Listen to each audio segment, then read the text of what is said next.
हाँ जी, तो नमस्कार। आज अपने जो टॉपिक है वो है अपने एक्सप्लोरिंग योर कंप्यूटर। अभी तक अपन ने जो लास्ट चैप्टर में रीड किया था, वो रीड किया था कि कंप्यूटर का क्लासिफिकेशन क्या है, उसके भाग और उसके घटक और कंप्यूटर की डिवाइसेस के बारे में जाना, इनपुट डिवाइसेस, आउटपुट डिवाइसेस और उसके ऐसी डिवाइसेस भी जो कि अपने किस में आती हैं, इनपुट और आउटपुट दोनों में आती हैं। और उसके अलावा अपने कंप्यूटर की मेमोरी, सीपीयू इनके बारे में जाना। अब आज का जो अपना टॉपिक है उसके ऊपर आएगा अपना ऑपरेटिंग सिस्टम। अब कंप्यूटर को हार्डवेयर मिल गया, तो कंप्यूटर के अंदर अपने हार्डवेयर है, सारे डिवाइसेस है अपने पास, लेकिन उसको प्रॉपर वर्किंग कंडीशन में लाने के लिए अपने को क्या चाहिए? Operating system. अब ऑपरेटिंग सिस्टम क्या होता है? ऑपरेटिंग सिस्टम एक ऐसा प्रोग्राम होता है जो कि हार्डवेयर और कंप्यूटर यूजर के बीच में क्या करता है? मध्यस्थता की कार्य करता है, मतलब एक मिड का कार्य करता है, जो कि यूजर और हार्डवेयर के बीच में अपने को इंटरफेस उपलब्ध करवाता है। और यह जो है एप्लीकेशन प्रोग्राम को मैनेज भी करते हैं, साथ के साथ ऑपरेटिंग सिस्टम यूजर प्रोग्राम को एग्जीक्यूट करके यूजर प्रॉब्लम को आसानी से हल करता है। और कंप्यूटर सिस्टम जो एक ऐसा सॉफ्टवेयर है जो कंप्यूटर को कार्य करने योग्य बनाता है। मतलब कंप्यूटर को स्टार्ट होने के लिए जो नेसेसरी प्रोग्राम है उसको अपने क्या बोल देते हैं? Operating system. और ऑपरेटिंग सिस्टम के अंदर ही आगे अपने आ जाएंगे जो कि सभी प्रकार के प्रोग्रामों को चलाने में भी सहयोग करता है और हार्डवेयर को ऑर्गेनाइज करना, कंट्रोल करना, ये सारे काम ऑपरेटिंग सिस्टम की मदद से हो पाते हैं। अब ऑपरेटिंग सिस्टम कई डिवाइसों के लिए ज़रूरी है, जैसे computer, mobile device, video game, super computer, desktop. Operating system के उदाहरण जो कि अपने Microsoft window, Mac OS, Linux, Unix, जो कि अपने क्या हैं?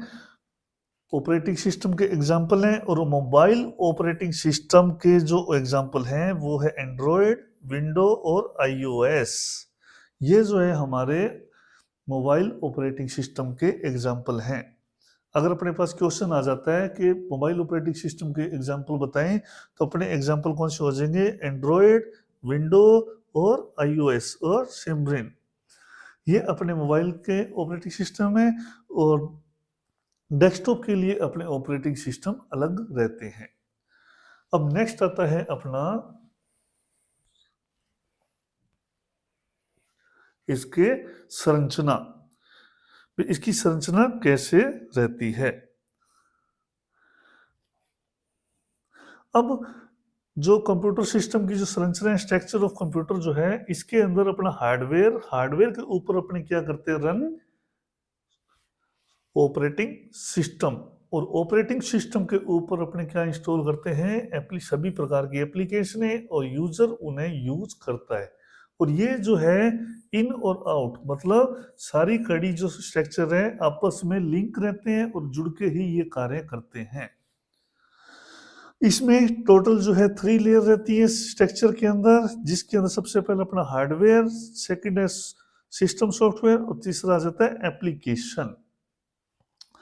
हार्डवेयर, हार्डवेयर अपने लास्ट टॉपिक में भी रीड किया था कि हार्डवेयर क्या चीज है? कंप्यूटर के फिजिकल पार्ट्स जिनके अंदर अपना सीपीयू, जिसे अपने central processing unit, main memory, input output devices होते हैं।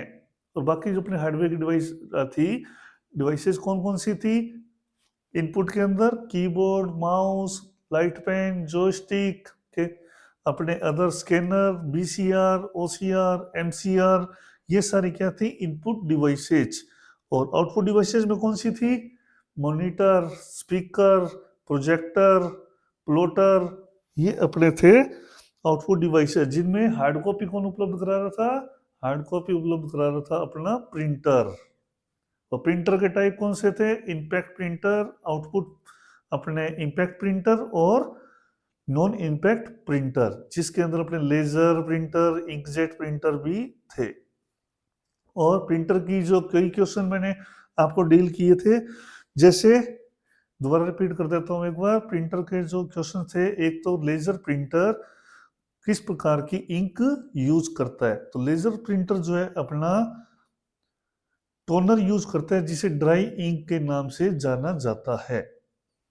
और इंकजेट प्रिंटर स्प्रे टेक्नोलॉजी से काम करता है जिसके अंदर अपने स्प्रे विधि यूज में ली जाती है। और सीपीयू के एग्जांपल थे अपने i7, i3, i5, ये किसके प्राइमरी माइक्रोप्रोसेसर और सीपीयू के तहत, जिसे अपने क्या बोल देते हैं, ब्रेन ऑफ कंप्यूटर। और मेमोरी, मेमोरी के अंदर अपने प्राइमरी मेमोरी, सेकेंडरी मेमोरी और कैश मेमोरी, ये अपने लास्ट चैप्टर में आए थे। फिर है system software. Operating system software का क्या है, एक कंपोनेंट है जो कि प्रोसेस मैनेजमेंट और मेमोरी मैनेजमेंट और इनपुट आउटपुट को कंट्रोल को, जो रूटीन की जो फाइल को मैनेज करना, ये सारे कार्य इनको शामिल रहते हैं इसके अंदर। ये सारे काम इसको मैनेज करता है। और एप्लीकेशन प्रोग्राम जो है ऐसे प्रोग्राम जो कि यूजर द्वारा ग्राफिकली यूजर इंटरफेस के जरिए अपनी जरूरत के अनुसार उपयोग में लिया जाता है और कार्य करने के लिए तो ऑपरेटिंग सिस्टम की आवश्यकता होती है। इट मींस ऑपरेटिंग सिस्टम अपने जो है डिवाइस के लिए नेसेसरी है और अपना एप्लीकेशन प्रोग्राम जो है एक तरह का अपना क्या है, ऑप्शनल, जो कि अपनी ज़रूरत के हिसाब से अपने डिवाइस में अपने इंस्टॉल करते हैं। मान लीजिए अगर अपने को कोई अकाउंट्स का वर्क करना है तो अपने अकाउंट्स के प्रोग्राम रखेंगे, और गेमिंग चाहिए तो गेम के प्रोग्राम, और अदर कोई वीडियो एडिटिंग अपने कुछ वर्क कर रहे हैं स्टूडियो लेवल का, तो अपने क्या करेंगे, वीडियो एडिटिंग सॉफ्टवेयर यूज करेंगे उसके रिलेटेड।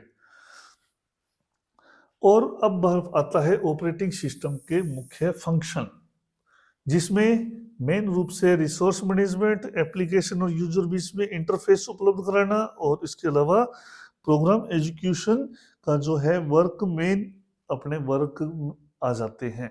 बाकी अपने ये वर्क तो आएंगे ही आएंगे, जैसे अपने इनपुट आउटपुट को कंट्रोल करना, फाइल मैनेज करना, मेमोरी को मैनेज करना, भी हार्ड डिस्क में अपनी जितनी मेमोरी है उसको किस एरिया को कितने पार्टीशन में कन्वर्ट करना है, ये अपने जब ऑपरेटिंग सिस्टम डिवाइस अपने कंप्यूटर में इंस्टॉल करते हैं उस समय अपने हार्ड डिस्क के पार्टीशन बनाए जाते हैं। हाँ, वर्तमान में अपने जो पार्टीशन है ऑपरेटिंग सिस्टम इंस्टॉल कर लेते हैं अपने हार्ड डिस्क में, तो उसके बाद भी अपने उसमें मॉडिफाई किए जा सकते हैं, क्योंकि अब अपने विंडो 10, विंडो 11 आ गए हैं नए लेटेस्ट ऑपरेटिंग सिस्टम, तो उनके अंदर फीचर है कि अपने विंडो जो अपने इंस्टॉल कर दी है, ऑपरेटिंग सिस्टम इंस्टॉल कर दिया है, तो उसके बाद भी अपने मेमोरी को मैनेज कर सकते हैं। फिर अपने जो होता है रिसोर्स मैनेजमेंट, रिसोर्स मैनेजमेंट में वही सबसे पहले मेमोरी मैनेजमेंट, प्रोसेसर का मैनेज, डिवाइस का मैनेजमेंट आदि शामिल रहते हैं, जो कि ऑपरेटिंग सिस्टम कई प्रकार के basic controlling work, memory allocation को और रिक्वेस्ट को प्राथमिकता देता है, और इनपुट आउटपुट डिवाइस को कंट्रोल करता है, और नेटवर्किंग को क्या करता है, इजी बनाता है, ताकि अपने प्रॉपर रूप से कई कंप्यूटर जुड़ के कार्य कर सकें। साथ ही साथ फाइलों को मैनेज करना और हार्डवेयर और सॉफ्टवेयर की शेयरिंग की भी अनुमति देता है। मतलब एक स्कैनर से अपने कई कंप्यूटरों को अपने स्कैनिंग इनपुट दिया जा सकता है, या प्रिंटर है तो प्रिंटर कई कंप्यूटरों से अपने एक ही प्रिंटर पे अपने क्या कर सकते हैं, प्रिंट भी दे सकते हैं। तो इसे क्या बोल देते हैं, शेयरिंग करना। इसमें सिर्फ शेयरिंग अपने ओनली हार्डवेयर का ही नहीं, सॉफ्टवेयर का भी किया जा सकता है।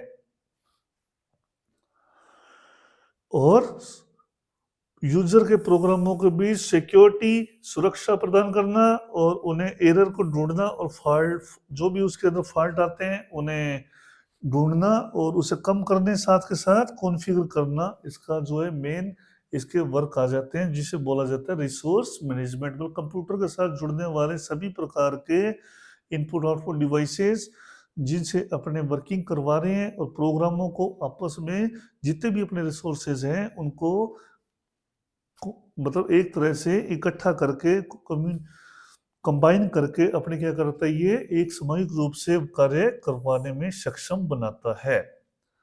फिर है अपना एप्लीकेशन यूजर के बीच में इंटरफेस उपलब्ध करवाना। अब यूजर इंटरफेस जो है ये अपने को दो तरह के मिलते हैं, जिसे बोल दिया जाता है CLI और GUI। और यूजर इंटरफेस जिसे बोल दिया जाता है UI, यूजर इंटरफेस। अब प्रोग्राम एजुकेशन क्या चीज है? वो ऑपरेटिंग सिस्टम और मशीनी हार्डवेयर के बीच में क्या है, इंटरफेस की तरह कार्य करता है। मतलब इसके अंदर प्रोग्रामों को संचालन करना, इंस्टॉल करना, हटाना, नए प्रोग्राम को प्रबंध करना, ये सारे काम इसके अंदर आ जाते हैं। ऑपरेटिंग सिस्टम के कार्य क्या है? डेस्कटॉप ऑपरेटिंग सिस्टम कौन से हैं? ये अपने जो है डेस्कटॉप ऑपरेटिंग सिस्टम अपने जो है विंडो 98, XP, विंडो 7, विंडो 8, ये क्या है? डेस्कटॉप ऑपरेटिंग सिस्टम के टाइप हैं। और इसके वर्किंग ये अपने अभी अभी वर्किंग रीड किए थे, जो कि सभी वर्क आ जाते हैं, जिसके अंदर मेमोरी को मैनेज करना, फाइलों को मैनेज करना, इनपुट आउटपुट डिवाइसों को कंट्रोल करना और उसके साथ नेटवर्किंग को भी सुगम बनाना, और साथ के साथ प्रोग्रामों को सिक्योरिटी प्रदान करना और उनके एरर को फाइंड आउट करके अपने क्या है अलग अलग तरह से वर्किंग करवाने में सक्षम बनाना। अब मैं इंटरफेस जो कि अपने अभी बात कर रहे थे, इंटरफेस अपने दो टाइप के हैं। एक तो आ जाता है ग्राफिकल यूजर इंटरफेस, एक आ जाता है कमांड लाइन इंटरफेस, जिसमें अभी अपने बात करते हैं ग्राफिकल यूजर इंटरफेस, जो अपने स्क्रीन पे सिंबल्स के थ्रू अलग अलग अपने को शो करते हैं। जैसे बोल्ड के लिए B लिखा जाता है, या इटैलिक के लिए I लिखा जाता है, या चित्रों के माध्यम से या आइकन फोल्डरों के माध्यम से अपने इसको यूज करते हैं। वो क्या है? अपने ग्राफिकल यूजर इंटरफेस। जैसे कि ग्राफिकल यूजर इंटरफेस एक सोर्स होता है जिसे माध्यम बोल सकते हैं, और यूजर को ग्राफिक आइकन का प्रयोग करके इलेक्ट्रॉनिक डिवाइस से संवाद कम्युनिकेशन करने की सुविधा देता है। इसके लिए कमांड यूजर इंटरफेस जिसे बोला जाता है CLI, कमांड लाइन इंटरफेस, इसके अंदर कमांड बेस्ड नेविगेशन किया जाता है, मतलब कमांड लगा लगा के उसे वर्किंग करवाया जाता है। फिर है अपना नेक्स्ट इसी के कड़ी में अपना ग्राफिकल यूजर इंटरफेस के एक उदाहरण जो है विंडोज के वर्जन, जिसमें लाइनेक्स है, मैक आदि हैं, जबकि MS DOS यूनिक्स जो है अपने किसके वो एग्जाम्पल है? ये एग्जाम्पल है अपने कमांड लाइन इंटरफेस के। अभी इसके आगे भी आएंगे जो कि फुल डिटेल में आएंगे भी कौन कौन से अपने ग्राफिकल यूजर इंटरफेस में आ रहे हैं और कौन से कमांड लाइन इंटरफेस में आ रहे हैं। अभी के लिए सिर्फ शॉर्ट में ग्राफिकल यूजर इंटरफेस के एग्जाम्पल विंडो के वर्जन, जिसमें विंडो 7, विंडो 8, विंडो 10, 11, ये सारे जो है ग्राफिकल यूजर इंटरफेस में आते हैं। और लाइनेक्स और मैक ये भी अपने ग्राफिकल में, लेकिन यहाँ पे जबकि लिखा है लेकिन MS DOS और यूनिक्स जो है कमांड लाइन इंटरफेस के एग्जाम्पल हैं। और अब ग्राफिकल यूजर इंटरफेस के जो हैं आधुनिक विंडोज ऑपरेटिंग सिस्टम के वर्जन जो है ये इन अलग अलग तरह के कार्य करने की क्षमता रखते हैं, जिनमें से कुछ है हमारे पास। एक है VG विंग, जिसे what you see what is what you get. अब इसका क्या मतलब होता है? स्क्रीन पे प्रदर्शित इमेज आपके पेपर पर प्रदर्शित होने वाली इमेज से हूबहू मिलनी चाहिए। मतलब ये क्या कैपेबल बनाता है? अपने पास कोई ऐसी इमेज या कोई फोटो हो, उसे एज इट इज कंप्यूटर में इंपोर्ट करने की एक सक्षम बनाता है। ये उसमें टेक्स्ट भी हो सकता है या कुछ और भी स्क्रीन हो सकती है, जो कि बिल्कुल पॉसिबल है। फिर है अपना इमेज स्कैनिंग, जो कि स्कैन की गई इमेज का कंप्यूटर स्क्रीन पर तत्कालिक विजुअल रिप्रेजेंट इमेज स्कैनिंग कहलाता है, ताकि यूजर से तुरंत फीडबैक मिल सके। और नेक्स्ट आता है पॉसिबल ग्राफिक। पॉसिबल ग्राफिक जो है इसके अंतर्गत ऐसे application package Photoshop Firefox image को बदल सकते हैं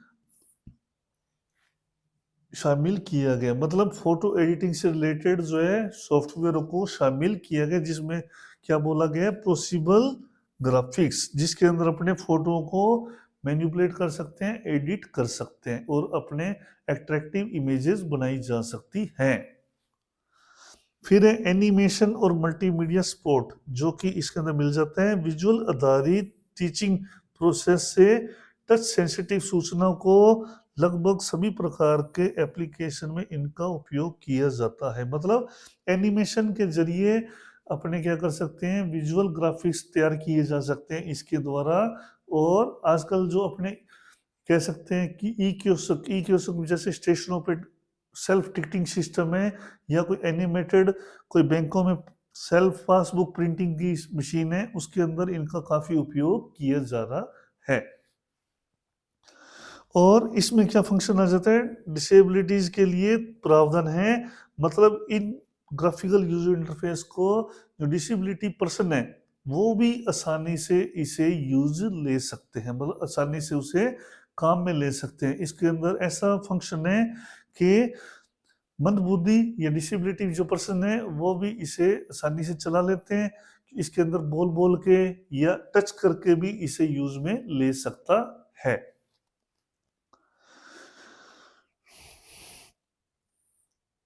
और इसी के अंदर आ जाता है दृष्टिबाधित, जैसे अभी मैंने बताया, मंदबुद्धि या जैसे जिसको दिखाई कम दे उनके लिए इसमें कॉन्फ़िगरेशन और कॉन्ट्रास्ट को सेट करने के बैकग्राउंड का कलर प्रोवाइड करना, ताकि उनको आंखों में ज़्यादा इम्पैक्टफुल ना हो जो लाइटों का, तो वो भी सारी इसमें फैसिलिटी हमको मिल जाती है। और विंडो इंटरफेस को ग्राफिक यूजर इंटरफेस भी कहा जाता है, और यह माउस और आइकन के द्वारा उपयोग में लिया जाता है।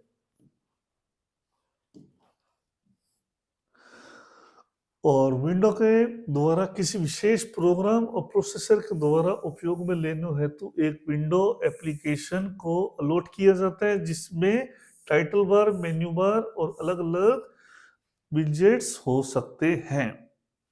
मतलब किसी भी एप्लीकेशन को अपने चलाएंगे तो उसमें अपने को एक विंडो मिलेगी जिसके अंदर टाइटल बार रहेगा और मेन्यू बार रहते हैं, जिससे अपने उस एप्लीकेशन को आसानी से ऑपरेट कर लेते हैं।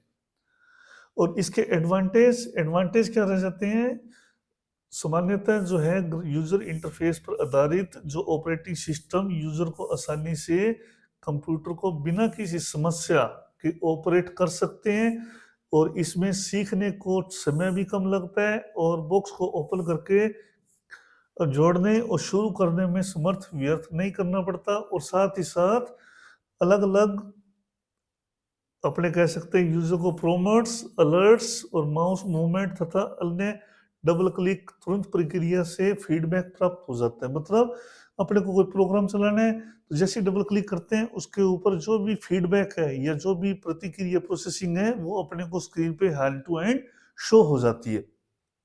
और जीयूआई में गलतियों को आसानी से डिटेक्ट कर सकते हैं और आसानी से ही सही भी कर सकते हैं। मतलब कंप्यूटर में आने वाली कोई भी समस्याएं हैं उसे अपने आसानी से समझ लेते हैं और उसे रिसॉल्व भी किया जा सकता है, वो भी बहुत ही जल्दी।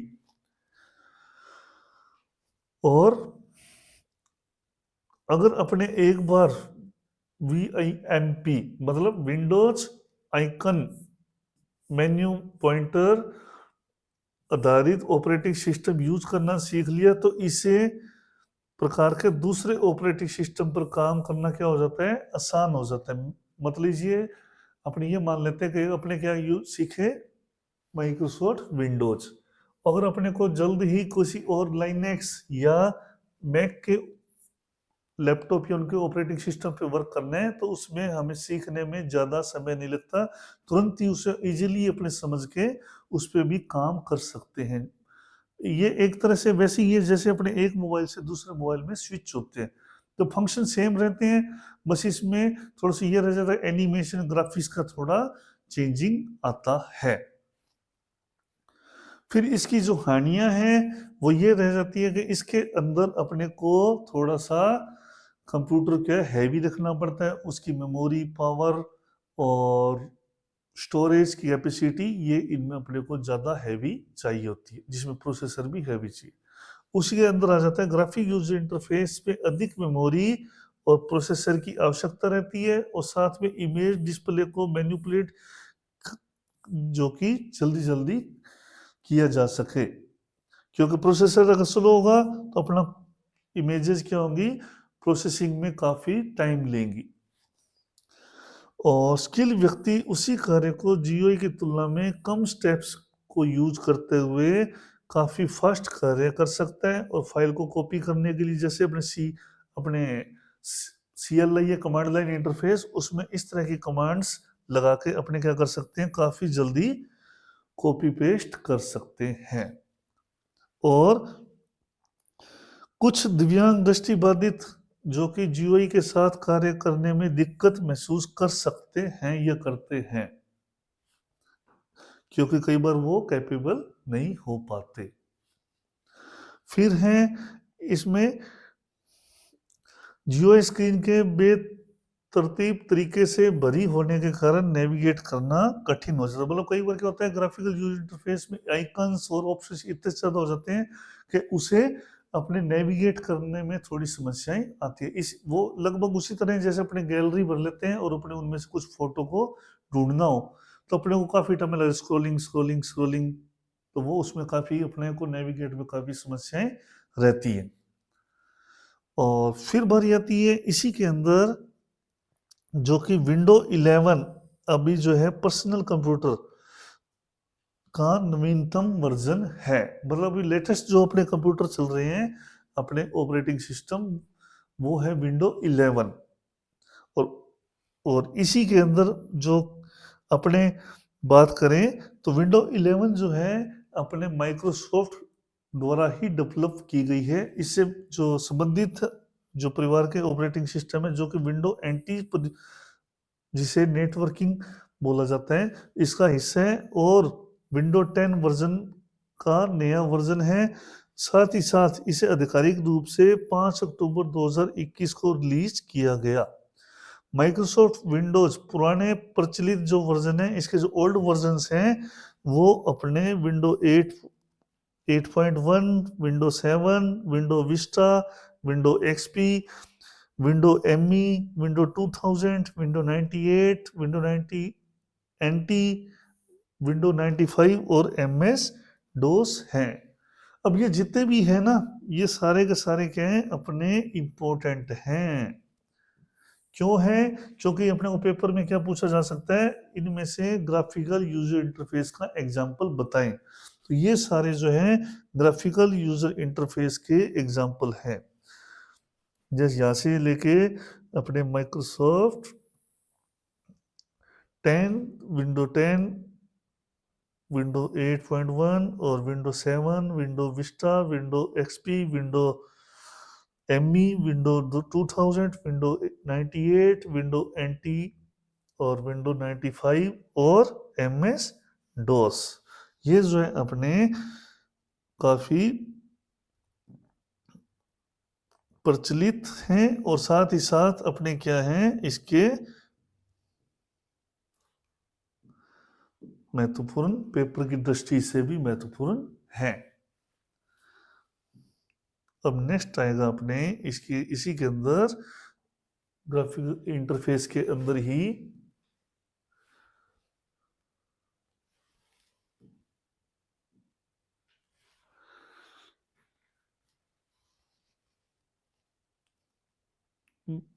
इसी के अंदर अपने बात करते हैं CLI। CLI क्या चीज थी? CLI है कमांड लाइन इंटरफेस, जिसके अंदर अपने को क्या करना पड़ता है, हर चीज के लिए कोई ना कोई कमांड लिखनी पड़ती है। जैसे CP कॉपी पेस्ट कर दिया था अभी, CP ओल्ड कॉपी नेम और न्यू कॉपी नेम।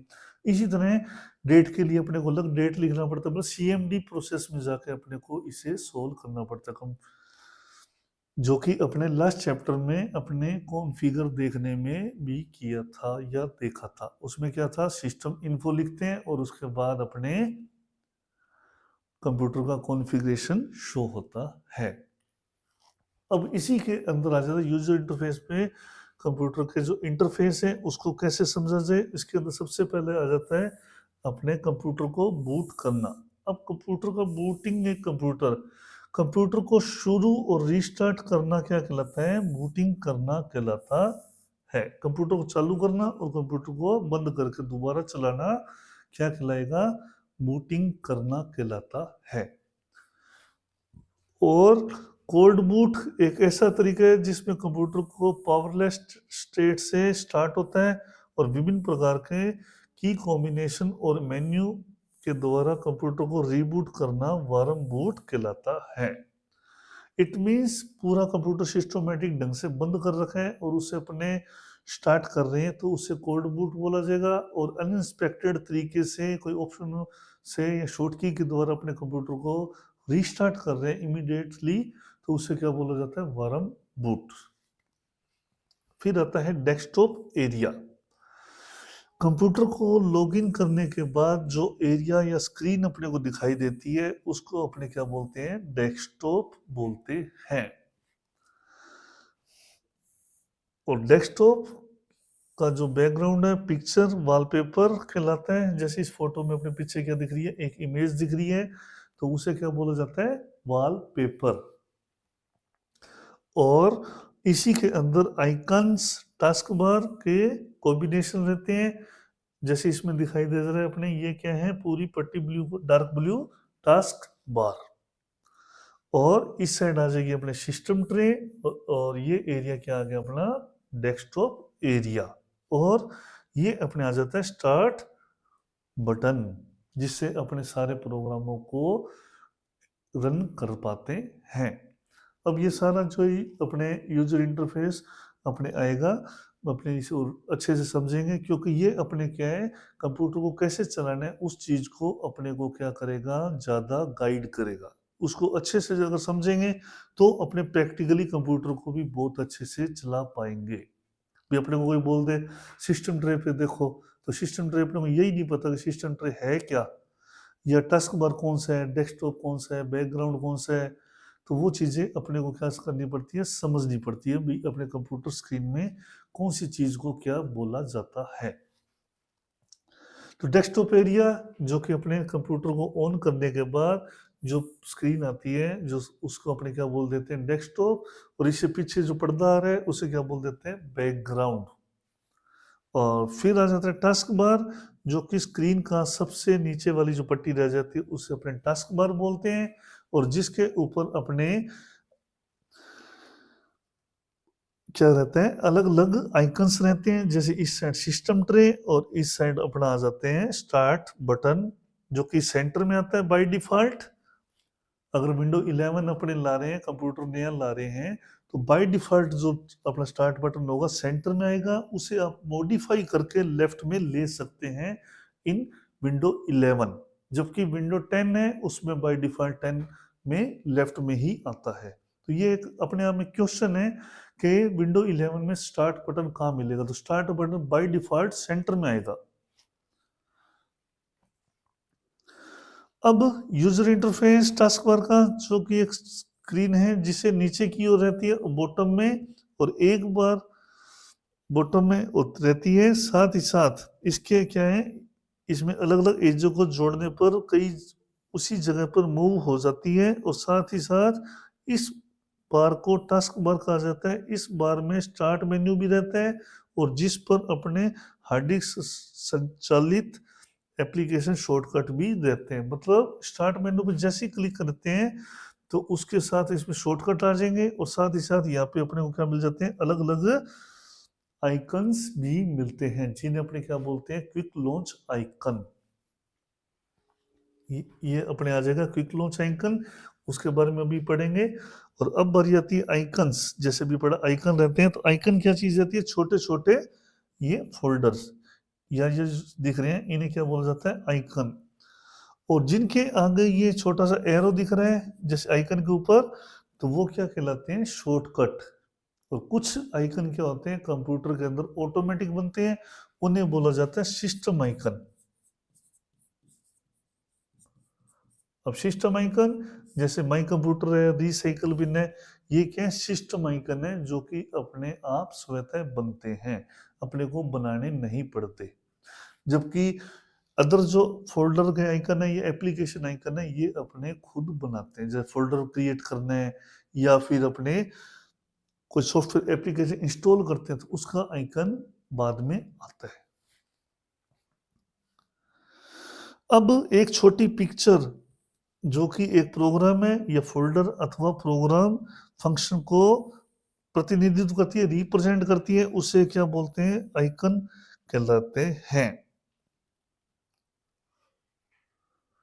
और उसे अपने क्या कर सकते हैं, कस्टम रीनेम भी किया जा सकता है। मतलब ये जो फाइल आइकन्स हैं, इनको अपने खुद अपनी मर्जी से नाम इनका बदला जा सकता है। आइकन सामान्यतः प्रोग्राम को रिप्रेजेंट करते हैं, साथ ही साथ कई बार डाटा के समूह को भी प्रदर्शित करते हैं। और डबल क्लिक करने पर उस आइकन द्वारा जिस किसी भी प्रतिनिधित्व करती है उसे आप दे सकते हैं। मतलब आइकन जिस चीज का है या जिस प्रोग्राम का है या जिस फाइल का है, जैसे ही क्लिक करते हैं उससे रिलेटेड अपने को इंफॉर्मेशन मिलती है। फिर बारी आती है सिस्टम ट्रे। सिस्टम ट्रे जो टास्क बार पे रहती है और बैकग्राउंड में रन हो रहे प्रोग्राम को होल्ड करने के लिए ये जो आइकन होते हैं उन्हें सिस्टम ट्रे कहा जाता है। बैकग्राउंड में रन हो रहे प्रोग्राम मतलब कुछ एप्लीकेशन क्या है, अपने को चलते हुए दिखाई नहीं देती लेकिन वो बैकग्राउंड में अपना प्रोसेस वर्किंग जारी रखती है। उन आइकन्स को इकट्ठा रखने करने के लिए कह सकते हो, तो वो अपने कहाँ स्टोर होते हैं, सिस्टम ट्रे में रहते हैं। और ये सिस्टम ट्रे कहाँ रहती है, टास्क बार पे रहती है। टास्क बार के एक तरफ क्लॉक होती है और नजदीकी कई आइकन का समूह होता है और ओपन दृश्य प्रोग्राम को रिप्रेजेंट करता है। मतलब जो भी प्रोग्राम से इन्हें अपने यहाँ पे रिप्रेजेंट करते रहते हैं। और इसी के अंदर क्या आ जाता है, नोटिफिकेशंस, जो कि अपने कई बार कंप्यूटर में पेन ड्राइव लगाते हैं या कोई भी मैसेजिंग आती है, अपडेशन आता है, तो अपने को इस एरिया में अपने को क्या है, उसका नोटिफिकेशन मिलता रहता है। और टास्क बार के हिस्से में कभी भी कभार आइकन छोटा सा समूह होता है जिसे क्विक लॉन्च आइकन कहा जाता है। ये अपने खुद बना सकते हैं क्विक लॉन्च आइकन जो कि सिंगल क्लिक पे चलते हैं और अपने डेस्कटॉप पे कई आइकन्स ना रख के अपने कार रख सकते हैं। टास्क बार पे भी उनके आइकन्स बनाए जा सकते हैं। अब आइकन क्या, क्विक लॉन्च आइकन क्या रहते हैं, ये आइकन भी बटन की तरह होते हैं जो कि वास्तव बटन की तरह ही दिखाई देते हैं। और जब कर्सर को उन पर रखते हैं और क्लॉक को दूसरी तरफ से के बटन और सिस्टम ट्रे को स्टार्ट बटन कहते हैं। जब स्टार्ट बटन पर क्लिक करते हैं तो स्टार्ट मेन्यू खुल जाता है और स्टार्ट मेन्यू में कई प्रोग्रामों के मेनू और डेटा को कलेक्शन होता है। बस स्टार्ट मेनू पे जैसे क्लिक करते हैं तो उसके अंदर के ये एप्लीकेशनें जो पिन की हुई है वो इधर दिखाई देंगी और ऑल एप्स यहाँ पे अपने क्या करते हैं, कंप्यूटर के जो अन्य प्रोग्राम जो इंस्टॉल कर रखे हैं वो सूची अपने को इसमें मिलती है और उन्हें आप यहाँ पे सर्च कीबोर्ड पे टाइप करके भी सर्च आउट कर सकते हो। और ये रह जाता है हमारा पावर बटन, जिसके अंदर कंप्यूटर को बंद करना, शट डाउन करना और रीस्टार्ट करना या यूजर चेंज करना, जो कि अपने फर्स्ट चैप्टर में सेकंड चैप्टर में अपने रीड किया था कि एडमिन यूजर और स्टैंडर्ड यूजर रहते हैं, उनमें आप स्विचिंग भी कर सकते हो या कंप्यूटर में जितने भी यूजर बने हुए हैं उन आपस में आप स्विचिंग करने के लिए इसी का उपयोग करते हैं। अब जो नेक्स्ट है इसको अपने देखते हैं, नेक्स्ट क्या आ रहा है, नेक्स्ट आएगा अपना शॉर्टकट आइकन।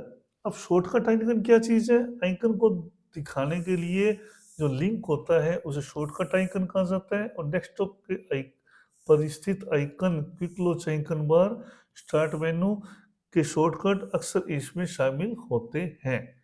अब अपने जो शॉर्टकट्स हैं, शॉर्टकट पे क्या रहता है, आइकन, और आइकन के अंदर छोटा सा एक इस तरह का एरो भी बना रहता है जिसपे अपने को पता लग जाता है ये शॉर्टकट है। और ये किसी फोल्डर का भी हो सकता है, किसी फाइल का भी हो सकता है, एप्लीकेशन का भी हो सकता है। जो कि अपने होम स्क्रीन से या टास्क बार पे जो आपने लिंक बना रखा है वहीं से डायरेक्टली उसे एक्सेस करने के लिए हमें सुविधा देता है। डेस्कटॉप का शॉर्टकट आइकन के ऊपर एक छोटे से सिंबल की मदद से अक्सर प्रदर्शित रहते हैं। जैसे मैंने आपको बताया, इसमें एक छोटा सा सिंबल रहता है जिससे अपने क्या करते हैं, उसे पहचान लेते हैं। अब आइकन सभी डेटा के समूह तथा प्रोग्राम को रिप्रेजेंट करते हैं, चाहे वो शॉर्टकट हो या ना हो। मतलब जो डेस्कटॉप आइकन होते हैं अलग अलग उसको डाटा के ग्रुप को भी शो करते हैं, और शॉर्टकट है चाहे नहीं है, प्रोग्राम है या नहीं है, उसको अपने ये रिप्रेजेंट करते हैं। डेस्कटॉप पर स्टार्ट पर स्थित आइकन का शॉर्टकट होता है, जबकि डेस्कटॉप पर उपलब्ध तथा स्टार्ट मेनू में प्रदर्शित सामान्यतः शॉर्टकट रहते हैं। डेस्कटॉप पर उपलब्ध तथा स्टार्ट मेन्यू में प्रदर्शित सामान्यतः शॉर्टकट होते हैं। मतलब स्टार्ट मेन्यू के अंदर जो भी छोटे छोटे सिंबल्स हैं वो क्या एक तरह का लिंक रहते हैं जिसे अपने पिन करके रख सकते हैं, उसे में एडिट भी कर सकते हैं। फिर है अपना स्टार्ट मेन्यू। अब स्टार्ट मेन्यू जिसके अंदर विंडो 8 विंडो 8.1 में एक ऐसा फंक्शन था जिसके अंदर अपने स्टार्ट मेन्यू था ही नहीं, और ये अपने आप में एक प्रश्न है, क्योंकि अपने बहुत बार एग्जाम में आ चुका है कि ऐसा ऑपरेटिंग सिस्टम बताएं जिसमें स्टार्ट बटन नहीं है। तो ये इसका आंसर है जिसके अंदर अपने स्टार्ट मेन्यू नहीं था। और उसके बाद उसको अपडेट करके विंडो 10 में इसे रीलॉन्च किया गया, और अपने विंडो 10 में स्टार्ट बटन दोबारा लाया गया, और विंडो 11 में स्टार्ट बटन कहाँ दे रखा है, टास्क बार के मध्य में। और इसके साथ ही एक स्पेस दिया गया है जिसके द्वारा आप अपने फेवरेट ऐप, प्रोग्राम, लोग और वेबसाइटों को इंक्लूड कर सकते हैं। मतलब अपने विंडो 10 और विंडो 11 में स्टार्ट बटन के अंदर एक अलग से स्पेस दिया गया है जिसके अंदर अपने फेवरेट एप्लीकेशनों को पिन किया जा सकता है। और विंडो 11 में स्टार्ट मेनू को ओपन करने के लिए सेंटर में स्थित स्टार्ट बटन पर क्लिक करें, क्योंकि अभी मैंने बताया विंडो 11 में स्टार्ट बटन कहाँ दे दिया गया है, सेंटर में दिया गया है। और कीबोर्ड और अन्य डिवाइस पर स्थित स्टार्ट बटन को प्रेस करके स्टार्ट मेनू को ओपन किया जा सकता है। स्टार्ट बटन अपने कीबोर्ड पे भी रहता है, जो कि अपने ऑल्ट बटन और कंट्रोल बटन के मध्य में दिया रहता है, जिसमें एक छोटा सा फ्लैग बना रहता है। फिर है अकाउंट ऑप्शन। अकाउंट नाम पर क्लिक करके अपने क्या कर सकते हैं, पिक्चर को भी बदल सकते हैं, और डिवाइस को लॉक भी कर सकते हैं, और अकाउंट को साइन आउट भी कर सकते हैं। और एक से ज़्यादा अगर अकाउंट बने हैं, मतलब यूज़र बना रखे हैं, तो अपने उसमें स्विच भी कर सकते हैं। फिर आता है पावर बटन, जो कि इस बटन को क्लिक करके आप अपने डिवाइस को स्लीप मोड अथवा डिवाइस को शट डाउन और रीस्टार्ट कर सकते हैं। फिर है क्विक लिंक और बार बार प्रयोग में किए जाने वाले ऐप्स। स्टार्ट मेन्यू के बाईं ओर आप पीसी सेटिंग में क्विक लिंक और टॉप पर डॉक्यूमेंट और फाइल एक्सप्लोरर को पाएंगे। साथ ही साथ सेक्शन बार बार उपयोग में लिए जाने वाले प्रोग्राम, जो कि सूची के नीचे होता है।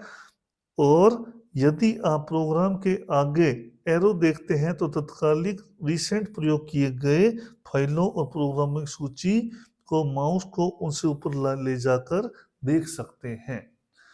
मतलब क्विक लिंक क्या है, क्विक लिंक स्टार्ट मेन्यू के बाईं ओर पीसी वहाँ रहता है, और साथ ही साथ उसके अंदर अपने बार बार उपयोग में आने वाले या रिसेंट जो अपने यूज में लिए उनकी लिस्ट रहती है।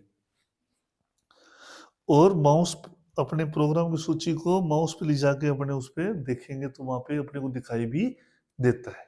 ऑल एप्स अपने कंप्यूटर में क्लिक करते हो जितने भी प्रोग्राम अपने इंस्टॉल कर रखे हैं, इसे किस में ऑर्डर में शो करता है, अल्फ़ाबेटिक ऑर्डर में शो करता है, और अपने उसे सर्च भी कर सकते हैं टाइप करके। सर्च ऑप्शन जो कि अपने को प्रोग्रामों को या फाइलों को डिवाइस में क्लाउड स्टोरेज में या वेब पर सर्च कर सकते हैं। मतलब अपने इन ऑफलाइन और ऑनलाइन दोनों तरह से ये अपने को सर्चिंग कैपेबिलिटी देता है। स्टार्ट स्क्रीन मेन्यू को ओपन करके और सर्च बॉक्स में टाइप कर लीजिए, या जो भी सर्च करना चाहते हैं उसे टास्क बार में डायरेक्टली लिख के भी सर्च कर सकते हैं। विंडो 11 के अंदर सर्च बटन द्वारा किसी भी प्रकार की हेल्प ले सकते हैं। बस अपने को उसके अंदर जो भी लिखेंगे उससे रिलेटेड अपने को क्या मिल जाएगा, लिंक उपलब्ध हो जाएगा। फिर फेवरेट चीज को पिन करना, मतलब अपने जो भी फेवरेट अभी अपने पढ़ा कि क्विक लिंक, और ये अपने फेवरेट को लिंक कैसे करते हैं। तो जिन ऐप्स को आप प्रोग्रामों को आप फेवरेटिज में एक्सेस करना चाहते हैं, ये लिंक करना चाहते हैं, और स्टार्ट मेन्यू में पिन कर सकते हैं। ऐसे ऐप जो लाइव टाइटल और आपको आपसे संबंधित लोग प्रोडक्ट के बारे में तत्कालिक अपडेट प्रदर्शित करते हैं। स्टार्ट पर क्लिक करो और ऑल ऐप को सिलेक्ट करके जिस ऐप को पिन करना चाहते हैं उससे राइट दाएं मतलब दाएं क्लिक करना है, और अब स्टार्ट करने के लिए पिन को सिलेक्ट कर सकते हैं। और एक बार पिन करने के बाद आपको दाईं ओर फाइल की तरह दिखाई देगा। मतलब सिंपल अगर भाषा में समझाऊं तो अपने को पहले क्या करना है, उस प्रोग्राम या फाइल तक जाना है जिसे अपने पिन करना चाहते हैं, और पिन को ढूंढने के बाद अपने को क्या करना है, राइट क्लिक करना है। और राइट क्लिक करने के बाद हमें पास क्या मिल जाते हैं, ऑप्शन मिल जाते हैं। भी उसे हमने टास्क बार में उसका लिंक बनाना है या स्टार्ट मेन्यू में बनाना है। तो हम अपनी सुविधा के हिसाब से स्टार्ट मेन्यू या टास्क बार का लिंक मतलब वहाँ पे अपने पिन के लिए अप्लाई कर देंगे या क्लिक करेंगे, जिससे क्या होगा, अपना वो एप्लीकेशन या फाइल का लिंक कहाँ बन जाएगा, अपनी इच्छा अनुसार स्टार्ट मेन्यू या टास्क बार पे अपने बना सकते हैं। और टास्क बार पे जहाँ पे अपने लिंक बनाया है या स्टार्ट मेन्यू बनाया है, वहीं से अपने राइट क्लिक करके इसे क्या कर सकते हैं, अनपिन भी कर सकते हैं। और फिर भरिए अपने क्या कर सकते हैं, इसको साइज बदलने के लिए टाइटल में राइट क्लिक करके मूव करने के लिए ड्रैग और ड्रॉप कर सकते हैं। मतलब अगर अपने एप्लीकेशन आगे पीछे भी करनी है तो उसे पकड़ के दाएं बाएं मूव कर सकते हैं। फिर बारी आती है टास्क व्यू। टास्क व्यू क्या चीज है, अगर अपने कई प्रोग्राम एक साथ ओपन कर रखे हैं तो उससे क्या कर सकते हैं, अपने एक साथ देखने के लिए हम क्या कर सकते हैं, टास्क व्यू देख सकते, मतलब सभी रनिंग ऐप तथा प्रोग्राम को देखने के लिए टास्क व्यू पर क्लिक करके हम क्या कर सकते हैं, सारे एप्लीकेशन को देख सकते हैं, कौन कौन सी फाइलें या कौन कौन से प्रोग्राम रन हो रहे हैं, जो कि इस तरह का दिखाई देगा। ये है टास्क व्यू का व्यू। भी हमने अगर टास्क व्यू पे क्लिक करते हैं तो हमें क्या दिखाई देगा, अलग अलग तरह के जितने भी प्रोग्राम हैं उनकी अपने को सूची दिखाई देगी,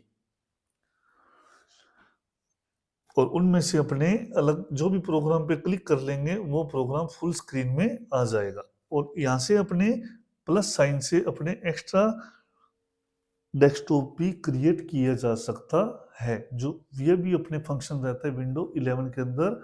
भी अपने एक से ज़्यादा डेस्कटॉप को भी क्रिएट कर सकते हैं, जिसे बोला जाता है मल्टीपल डेस्कटॉप। अगर अपने कई प्रोजेक्ट अथवा अलग अलग ऐप और प्रोग्राम का उपयोग करते हैं और अपने एक साथ कार्य कर रहे हैं, तो अपने क्या कर सकते हैं, डेस्कटॉप को जोड़ने का प्रयास करना चाहिए। साथ ही साथ इसकी मदद से अपने क्या कर सकते हैं, चीज़ों को सुंदर तरीके से दिखा सकते हैं। मतलब गेम का डेस्कटॉप अलग बना लिया, अपने वर्किंग डेस्कटॉप अलग बना लिया, तो अपने उसमें डेस्कटॉप में शॉर्टकट्स को भी मैनेज किया जा सकता है, जैसे घर के लिए अलग और ऑफिस के लिए अलग। तो अपने इसमें ऐड कर सकते हैं और उसे अपने आसानी से उसे शो भी कर सकते हैं। फिर रहता है माइक्रोसॉफ्ट एज। माइक्रोसॉफ्ट एज क्या चीज है, ये अपने लास्ट चैप्टर में थोड़ा सा रीड किया था। माइक्रोसॉफ्ट एज क्या है, एक ब्राउजर है जो कि विंडो 11 के अंदर इंटरनेट एक्सप्लोरर को माइक्रोसॉफ्ट एज ब्राउज़र के द्वारा रिप्लेस किया गया है। मतलब इंटरनेट एक्सप्लोरर भी ब्राउज़र है और उसे किस में चेंज कर दिया, किससे रिप्लेस किया गया है, माइक्रोसॉफ्ट एज से रिप्लेस किया है और ये डिफ़ॉल्ट ब्राउज़र है। अब ब्राउज़र क्या होता है? ब्राउज़र अपना इंटरनेट चलाने की एक एप्लीकेशन है जिसके अंदर अपने इंटरनेट को एक्सेस करते हैं और ये अपना माइक्रोसॉफ्ट एज जो है, जब अपने विंडो इंस्टॉल करते हैं या कंप्यूटर नया लाते हैं तो उसके अंदर प्री इंस्टॉल्ड आती है। इसे अपने को कंप्यूटर में अलग से इंस्टॉल नहीं करना पड़ता और इससे जो है नवीनतम वर्जन एज क्रोमियम का बदलाव किया गया है। इसके अंदर माइक्रोसॉफ्ट एज पहला ऐसा ब्राउज़र है जो सीधे ही वेब ब्राउज़र पर नोट लिखना, डूडल्स तथा वेब पेज को हाईलाइट करने में समर्थ बनाता है। अब डूडल्स क्या चीज़ है? जैसे मैं इस आपकी स्क्रीन पे ये नोट लिख रहा हूँ, इन जो आधी टेढ़ी रेखाएँ खींच रहे हैं, इन्हें डूडल्स वर्ड दिया जाता है बाय लैंग्वेज, जो कि पहला ऐसा प्रो ब्राउज़र है जिसके अंदर डायरेक्टली अपने वेब पेजों पे नोट किया जा सकता है। ये फैसिलिटी अपने माइक्रोसॉफ्ट एज में है और किसी भी आर्टिकल को सेव करने के लिए रीडिंग लिस्ट आइकन का प्रयोग किया जा सकता है और उसे सेव किए गए आर्टिकल को बाद में रीडिंग व्यू आइकन से पढ़ सकते हैं और किसी ओपन टैब पर ओ होवर के द्वारा उसका प्रीव्यू देखा जा सकता है और माइक्रोसॉफ्ट एज किसी अन्य डिवाइस पर प्रयोग कर रहे तभी फेवरेट रीडिंग लिस्ट के साथ उन्हें एक्सेस कर सकते हैं। मतलब किसी भी ओपन टैब पर होवर के द्वारा उसका जो भी प्रीव्यू देख सकते हैं और साथ के साथ अन्य डिवाइस का प्रयोग कर रहे हैं तो भी उसे रीडिंग लिस्ट में उन्हें एक्सेस कर सकते हैं, मतलब सिंक्रोनाइज किया जा सकता है। फिर आ जाता है अपना माइक्रोसॉफ्ट स्टोर। अब ये क्या है? जैसे अपने गूगल प्ले स्टोर है वैसे ही अपना माइक्रोसॉफ्ट कंपनी ने क्या दे रखा है, खुद का अपना विंडो स्टोर दे रखा है। अब विंडो स्टोर से वीडियो गेम और एप्स को डाउनलोड कर सकते हैं। इसके बाद आइकन को टास्क बार में पिन भी किया जा सकता है और फिर आता है अपना कोर्टाना। अब कोर्टाना क्या चीज़ है? वॉइस पावर्ड पर्सनल असिस्टेंट, जो कि विंडो 11 में लॉन्च किया गया है, जो कि विंडो 10 में भी आ गया था। ऐसा नहीं है विंडो 10 में नहीं आया था, लेकिन विंडो 11 में और अपग्रेडेड हो गया है। अब कोर्टाना जो है कॉन्फ़िगर सर्च की तरह कर सकते हैं। इसे अपने वॉइस कमांड के ज़रिए इसे यूज़ में लिया जाता है। मतलब कंप्यूटर में बोल-बोल के कोई वर्किंग करवानी है, तो अपने कोर्टाना को यूज़ में लिया जाता है।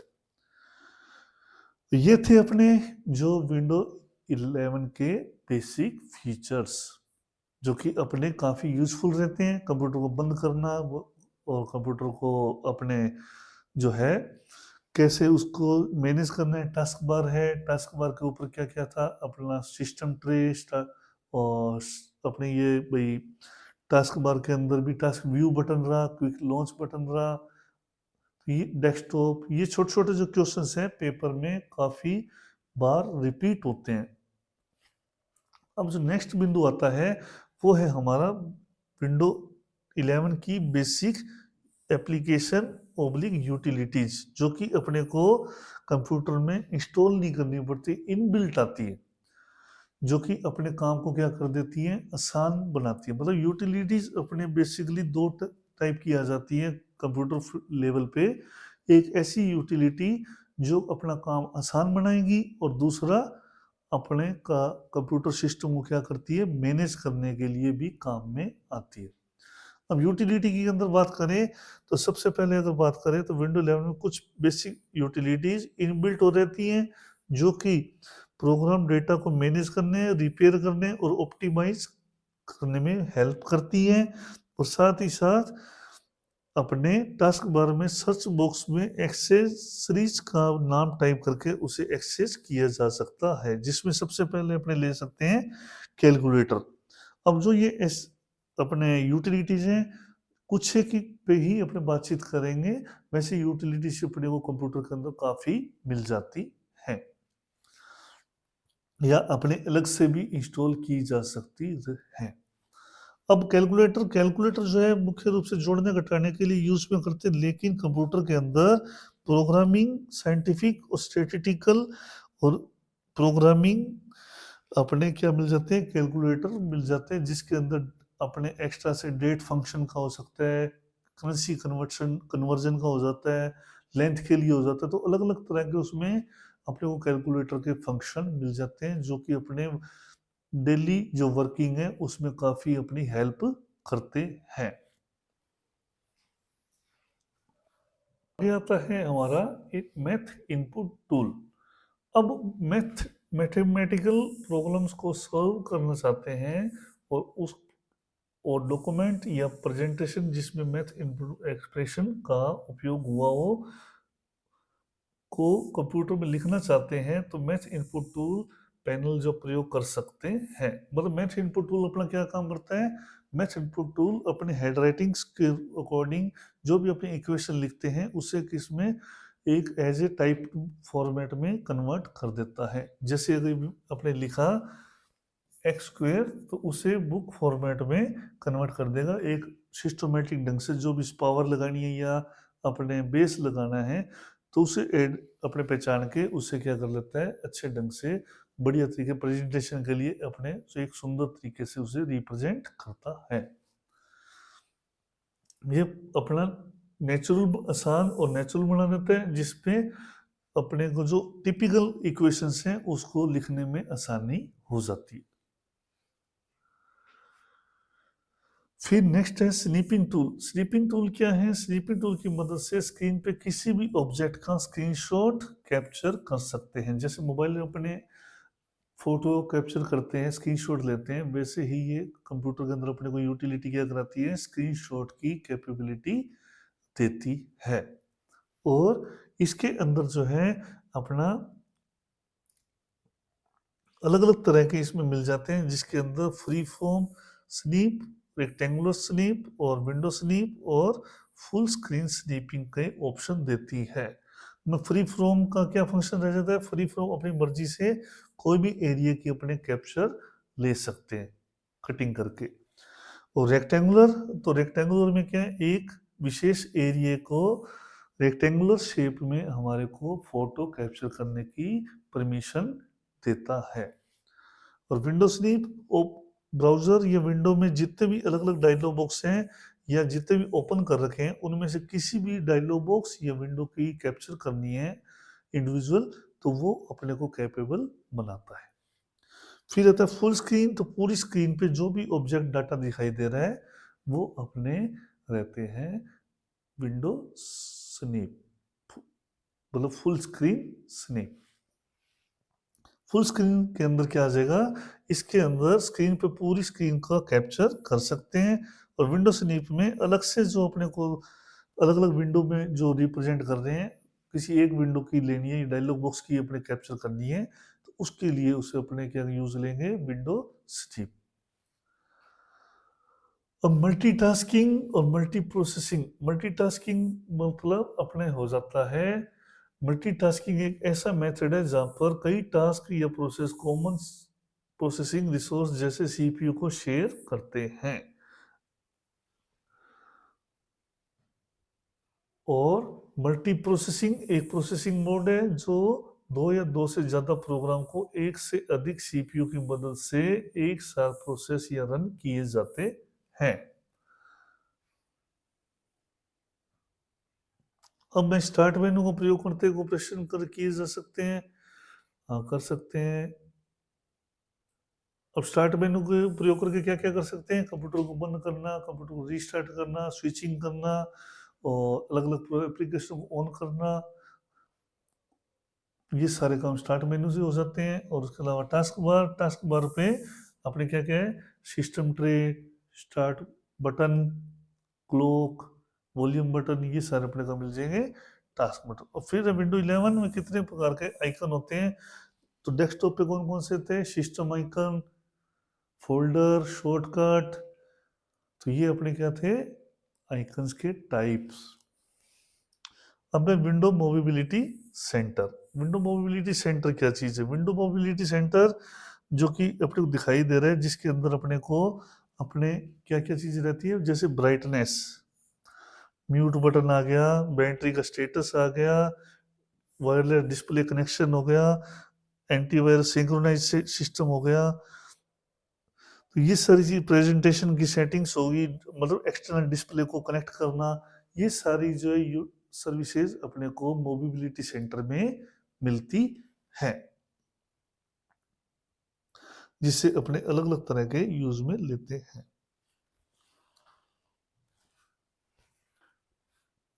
अब मोबिलिटी सेंटर का एग्जांपल जो है, स्पीकर की आवाज, वायरलेस कनेक्शन, डिस्प्ले, ब्राइटनेस आदि की सेटिंग को आसानी से एक्सेस कर सकते हैं, और ये सभी सेटिंग एक ही लोकेशन पर होती है, जिससे सर हमारा क्या हो जाता है, टाइम सेविंग भी रहता है, और हमें याद भी नहीं रखना पड़ता, भी अलग अलग लोकेशन को याद नहीं रखना पड़ता, सारी एक साथ एक ही ऑप्शन में हमारे को इकट्ठा एक पैकेज के रूप में मिल जाता है। मोबिलिटी सेंटर ओपन करने के लिए एसेसरीज मेनू में विंडो मोबिलिटी सेंटर में क्लिक कर सकते हैं, और मोबिलिटी सेंटर अधिक उपयोग में ली जाने वाली सेटिंग लैपटॉप में ये रहती है, जैसे ब्राइटनेस, बैटरी स्टेटस वगैरह क्या है, लैपटॉप में ज़्यादा मिलती है, और वायरलेस नेटवर्किंग सेटिंग, जब वाईफाई चलाना है, ब्लूटूथ चलाना है, या फ्लाइट मोड को अनेबल डिसेबल करना है, ब्लूटूथ है, तो ये सारे लैपटॉप में ज़्यादा यूज़ होते हैं। बाकी डेस्कटॉप में भी अपने एक्सटर्नल ब्लूटूथ या वाईफाई लगा के अपने उसमें भी ये ऑप्शन सक्रिय कर सकते हैं। फिर है brightness, volume button, battery status, wireless network, screen rotation हो गया, एक्सटर्नल डिस्प्ले और सिंक्रोनस सेंटर, और ये सारे क्या हैं अपने मिल जाते हैं मोबिलिटी सेंटर के अंदर। अब इसके अंदर क्या है, अलग अलग अपने छोटे छोटे मोबिलिटी सेंटर में एप्स या कह सकते हैं ऑप्शंस अपने ये यूजिंग करते हैं। जैसे नाम से क्लियर है कि डिस्प्ले की ब्राइटनेस कम ज़्यादा करना, वॉल्यूम आवाज़ कम ज़्यादा करना, इस बैटरी का स्टेटस देखना, बैटरी कितनी चार्ज है कितनी नहीं है, और साथ के साथ स्क्रीन को रोटेशन करना, उल्टा या डेस्कटॉप सीधा करना, और एक्सटर्नल डिस्प्ले को मैनेज करना, साथ के साथ सिंक्रोनाइज करना, मतलब अगर अपने दो डिवाइसों में अलग अलग एक ही आईडी चला रखी है, तो दोनों किए गए कामों को इकट्ठा करना, एक तरह सिंक्रोनाइज करने के लिए यूज में ले सकते हैं। फिर है अपना पेंट एप्लीकेशन, जो कि ड्राइंग प्रोग्राम रहता है, जिसके अंदर अपने क्या बनाते हैं, पेंटिंग्स बनाते हैं, और उसे अपने अलग अलग फॉर्मेट में सेव कर सकते हैं। और पेंटिंग जो एक ऐसा प्रोग्राम है जो कि अपना क्या है, बहुत सारे काम इजी करते हैं। प्रैक्टिकली अगर पेंटिंग कोई सॉफ्टवेयर को यूज़ करें, तो हम जो ऑनलाइन फार्म वगैरह भरते हैं, वो सारे काम इसके अंदर आसानी से हम यूज़ करके अपने वर्क इमेजेस को सेटअप कर सकते हैं। इतना पावरफुल ये है, ये पेंटिंग प्रोग्राम। इसके अंदर फोटो रिसाइजिंग, उसके जैसे कहते हैं ना, एमबी कम करो या केबी कम करो, इस साइज में चाहिए, पिक्सल में चाहिए, तो वो चीज़ें अपने इसमें सेट कर सकते हैं। फिर आता है सिस्टम टूल। सिस्टम टूल की मदद से हम क्या कर सकते हैं, डिस्क पर उपस्थित अनवांटेड फाइलों को डिलीट कर सकते हैं, और डिस्क फ्रेगमेंट करके सिस्टम की कैपेबिलिटी या उसकी जो एक्यूरेसी है, उसकी स्पीड है, उसको हम मैनेज कर सकते हैं, और डिस्क फ्रेगमेंट और डिस्क क्लीनअप टूल्स का को भी उपयोग किया जा सकता है। अब अनवांटेड फाइलों, जिसे टेम्परेरी फाइलें भी बोल देते हैं अपने, उनको अपने अलग अलग टूल्स मिल जाते हैं, अपने डिस्क क्लीनअप से अपने उनको रिमूव कर सकते हैं, और डिस्क फ्रेगमेंट और ये चीज़ें क्या कर देते हैं, अपनी फाइलों को व्यवस्थित ऑटोमेटिक ऑप्टिमाइज करती है, जो फ्री स्पेस एक साइड और फील्ड स्पेस एक साइड, जिससे कंप्यूटर क्या है, अपना रोल ऑटोमेटिक सेटअप करके उसे स्पीड को अपने अकॉर्डिंग अपने सिस्टमेटिक तरीके से हमें यूज करने की सुविधा देता है, जिससे अपना सिस्टम जो है, कंप्यूटर सिस्टम स्पीडली वर्कआउट करता है। अब मैं एप्लीकेशन को शुरू करना, स्टार्टिंग एप्लीकेशन। अब स्टार्टिंग एप्लीकेशन जैसे अलग अपने कौन कौन सी एप्लीकेशन है, या यूँ कह सकते हैं अपने बेसिक एप्लीकेशनों को कैसे वर्क करेंगे, वो चीज़ें बनने वाली हैं। बेसिक एप्लीकेशन जैसे अपने बाय डिफ़ॉल्ट मिल जाती है वर्ड पैड। कुछ एप्लीकेशन है जैसे अभी पेंटिंग पढ़ी, उसी तरह अपने इसके अंदर वर्ड पैड आ जाएगा। वर्ड पैड क्या कर देता है, वर्ड प्रोसेसिंग सॉफ्टवेयर होता है जिसके अंदर 95 के बाद जो भी ऑपरेटिंग सिस्टम है सभी में इन्हें शामिल किया गया है। और वर्ड का उपयोग विंडो 11 में करने के लिए सर्च बॉक्स में क्या लिखना पड़ेगा, वर्ड पैड, और एंटर दबा के ये जैसे ही दबाएंगे उसमें क्या आ जाएगी, वर्ड पैड की स्क्रीन आ जाती है। और उसके अंदर अपने लेटर वगैरह लिखे जा सकते हैं, जो कि एमएस वर्ड, माइक्रोसॉफ्ट वर्ड जो होता है उसका एक छोटा ही रूप रहता है। इसमें कुछ फंक्शन कम होते हैं, जबकि माइक्रोसॉफ्ट वर्ड जो रहता है अपना, उसके अंदर फंक्शन जो है काफ़ी ज़्यादा रहते हैं, जिसके अंदर अपने स्पेलिंग चेकिंग, टेबल क्रिएशन और मेल मर्ज वगैरह के जो फंक्शन आ जाते हैं वो माइक्रोसॉफ्ट वर्ड में रहते हैं। और उससे जो कम पावर का कह सकते हो वो अपना वर्ड पैड रहता है, क्योंकि विंडो आर में अगर अपने कीबोर्ड से विंडो आर दबाएं और उसके अंदर राइट डॉट ई लिखें या वर्डपैड डॉट ई लिख के भी हम इसे ओपन कर सकते हैं, जो कि देखने में तो एकदम माइक्रोसॉफ्ट वर्ड की जैसे लग रहा है कि हाँ ये फंक्शन, लेकिन इसके ऊपर ध्यान दें, यहाँ पे मेन्यू क्या है, बिल्कुल ही छोटा सा है, जो कि सिंपल अपने वर्किंग के लिए कैपेबिलिटी रखता है। और छोटा तो है लेकिन अपनी कैपेबिलिटी इसकी पूरी है, अपने लेटर वगैरह लिख सकते हैं, इसको अलग से इंस्टॉल नहीं करना पड़ता कंप्यूटर के अंदर, और ये हर कंप्यूटर में अपने को मिल जाता है। और इसमें बेसिक फंक्शन जैसे लेटर वगैरह जो आपको होता है वो सारे काम अपने हो जाते हैं। फिर पेंटिंग के लिए अपने वही पेंट लिख के सर्च आउट होता है, और दूसरा आ जाता है जिसके अंदर अपने अलग अलग तरह की पेंटिंग्स बनाई जा सकती हैं।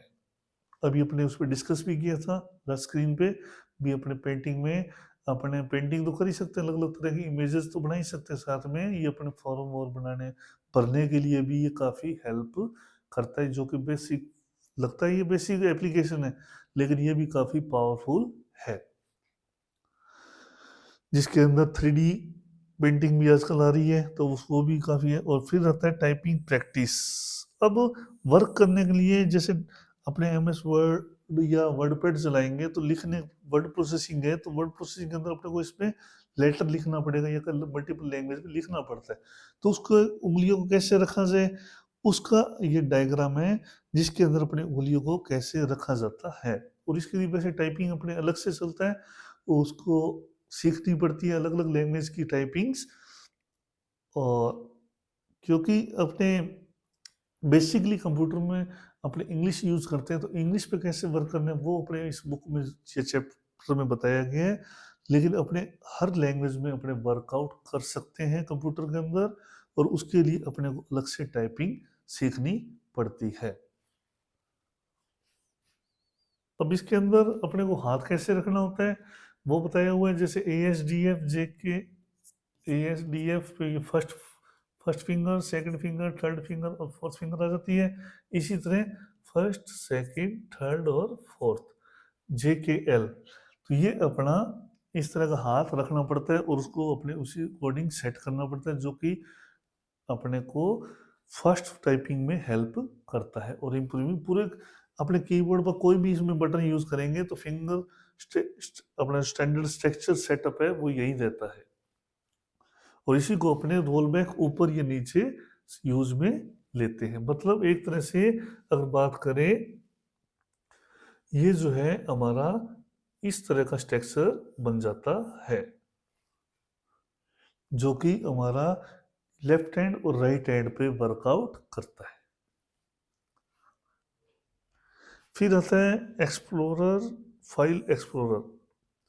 अब जब भी आपने किसी फोल्डर को ओपन करते हैं तो विंडोज पर दिखाई देने वाले उस विंडोज एक्सप्लोरर या फाइल एक्सप्लोरर कहा जाता है। जब अपने फाइल खोलते हैं तो इस तरह की स्क्रीन आती है, तो ये स्क्रीन जो है उसे क्या बोल देते हैं, विंडो एक्सप्लोरर, जिसके अंदर अपने यहाँ से इस एरिया से अपने क्या करते हैं, नेविगेट कर सकते हैं किसी भी फोल्डर में या किसी भी मेमोरी लोकेशन में। और ये पिन किए हुए अपने फोल्डर्स रहते हैं, इसको अपने अनपिन भी कर सकते हो अपने अकॉर्डिंग और ये रह जाता है अपने एड्रेस बार, जहाँ पे आप एड्रेस लिख के उसके अंदर कंप्यूटर की किसी भी लोकेशन में हम क्या कर सकते हैं, मूव कर सकते हैं डायरेक्टली। और यहाँ पे अपने कट कॉपी पेस्ट, ये डिलीट के फंक्शन रहते हैं। और ये नया फोल्डर बनाने के लिए और स्क्रीन को अगर अपने कस्टम तरीके से देखना है तो यहाँ पे व्यू का ऑप्शन भी रहता है, भाई कैसे इसको साइज बड़ा देखना है या छोटा देखना है रहता है। और इस साइड अपने को क्या मिल जाता है, स्क्रॉल बार, जो कि स्क्रीन को ऊपर नीचे दाएं बाएं करने के लिए कैपेबल बनाता है। तो अपने इसमें क्या दे रखा है वो देखते हैं। जैसे डायरेक्टरी को सर्च करने के लिए पाथ स्ट्रक्चर रहते हैं, जो कि फाइल को, एक फाइल या डॉक्यूमेंट डेटा का कलेक्शन होता है जिसका एक नाम रहता है और कंप्यूटर में स्टोर होती है।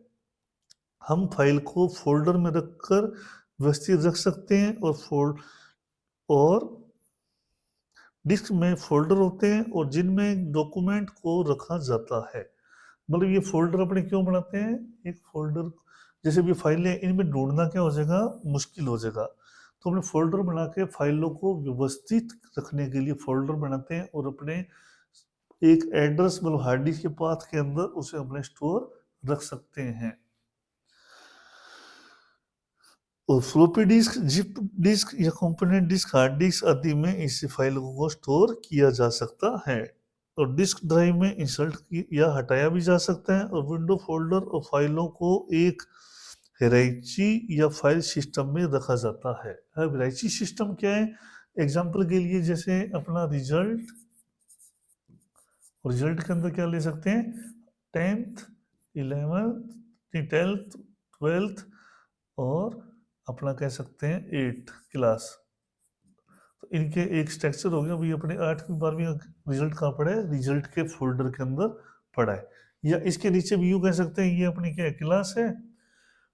जैसे यूँ ले लेते हैं अपने क्लास, और क्लास के नीचे क्या ले ली, 9th और 10th। अब 9th और 10th के अंदर ये हमारे हिंदी का सब्जेक्ट हो गया। अब सब्जेक्ट वाइज अलग अलग फोल्डर बना दिए और इसी तरह 10th के अलग बन जाए। तो ये क्या बन रही है, एक ट्री का डायरेक्शन दे रही है जिसे ट्री डायरेक्टरी नाम दिया जाता है।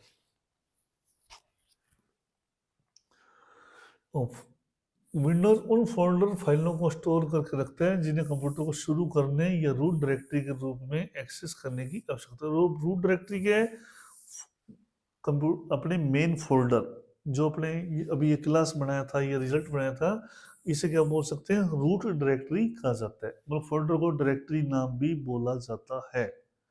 तो ये भी कई बार अपने पेपर में दे दिया जाता है। डायरेक्टरी वर्ड तो अपने भूल जाते हैं कि अल्लाह ये फोल्डर तो पड़ा था, डायरेक्टरी कहाँ से आ गई। तो डायरेक्टरी फोल्डर एक ही चीज है। तो फोल्डर जो कि अन्य फोल्डर में होते हैं उन सबको फोल्डर कहा जाता है। अब जिस तरह की डिस्क आपको फाइल को स्टोर करने और उपयोग में लेते हैं, वह यह बताती है कि उन फाइलों को कैसे व्यवस्थित रखना है। और यदि आप किसी रिमूवेबल मीडिया में फाइल को स्टोर करना चाहते हैं तो सिंपल ऑर्गेनाइजेशन इस्तेमाल का करना पड़ेगा। और ये तो कुछ चीज़ें हैं प्रैक्टिकली है जिसके अंदर अपने फोल्डर में हम कैसे इसको रखना है और कैसे कॉपी पेस्ट करना है, और आसानी से उसे क्या कर सकते हैं, डुप्लीकेट कॉपी आवश्यकता से कर सकते हैं। मतलब ये जो एक्सप्लोरिंग व्यू है, यहाँ से कॉपी पेस्ट भी कर सकते हो, कट भी कर सकते हैं। तो फाइलों को व्यवस्थित रखना है तो उसके लिए अपने फोल्डर क्रिएट कर सकते हैं, उनको रीनेम कर सकते हैं, मूव भी कर सकते हैं। ये चीज़ अपने मोबाइल में, और अपने व्यू के थ्रू अपने यहाँ पे क्या देख सकते हैं, उसके पाथ भी देख सकते हैं, भाई ये फाइल अपने कंप्यूटर में किस लोकेशन पे पड़ी है। फिर है अपना नेक्स्ट आएगा, अभी देखते हैं नेक्स्ट बिंदु क्या आ रहा है, जिसके अंदर अपने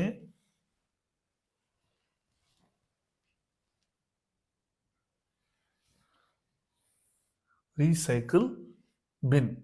अब रिसाइकल बिन कंप्यूटर के अंदर क्या है, अगर अपने जो भी डिलीट की बात की थी और फाइलें अपने को डिलीट करते हैं तो वो कहाँ जाएगी, रिसाइकल बिन में चली जाएगी। अब रिसाइकल बिन में आ तो गई, तो यहाँ से अपने क्या कर सकते हैं, रिसाइकल बिन में, रिसाइकल बिन से भी अपने परमानेंटली क्या कर सकते हैं, उसे डिलीट कर सकते हैं।